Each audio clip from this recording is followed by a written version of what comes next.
हिंद चीन के core commanders की 7वीं मीटिंग बीती रात 11:30 बजे खत्म हुई।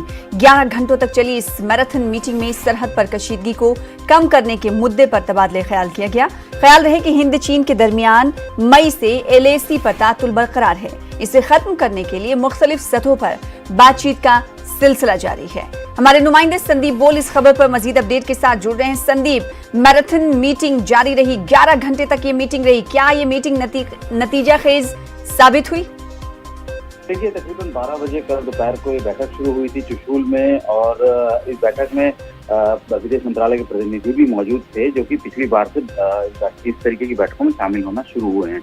रात 11:30 बजे तक बैठक चली है, और जिस तरीके से पहले ही प्रयास लगाए जा रहे थे कि बहुत कम उम्मीद है कि इस बैठक में भी कोई कंक्रीट हल निकलेगा। हालांकि अभी तक सेना की तरफ से किसी तरीके की आधिकारिक तौर पर जानकारी फिलहाल साझा नहीं की गई है कि इस बैठक में आखिर हुआ क्या है। उम्मीद जताई जा रही है कि दोपहर तक जो है कोई जानकारी जरूर हाथ लगेगी, लेकिन फिलहाल जिस तरीके की स्थितियां बनी हुई और जिस तरीके का नजर आ रहा है, लग रहा है कि ये बैठक भी पिछली बैठकों की तरह ही साबित ना हो। लेकिन अभी थोड़ा इंतजार करना पड़ेगा भारतीय सेना की तरफ से किसी भी तरीके के आधिकारिक बयान का या फिर सोर्स बेस्ड बयान का कि आखिर बैठक में हुआ क्या सहमति बनी, क्योंकि हम लोगों ने अपनी तैयारी पूरी की थी। चाइना स्टडी ग्रुप ने बाकायदा तय किया था कि किस तरीके से जो है बातचीत जो है उस बातचीत की मेज पर जो है अधिकारी के सामने रखी जाएगी।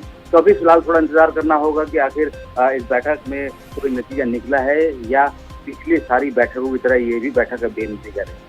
जी, जाहिर सी बात है, तो थोड़ा इंतजार करना होगा। अब देखना होगा कि इस मीटिंग से क्या कुछ नतीजे अखज़ किए गए हैं, क्या कुछ नतीजे निकले हैं। बेहद शुक्रिया संदीप हमारे साथ जुड़ने के लिए और इस हवाले से मजीद तफसीलात फराहम करने के लिए।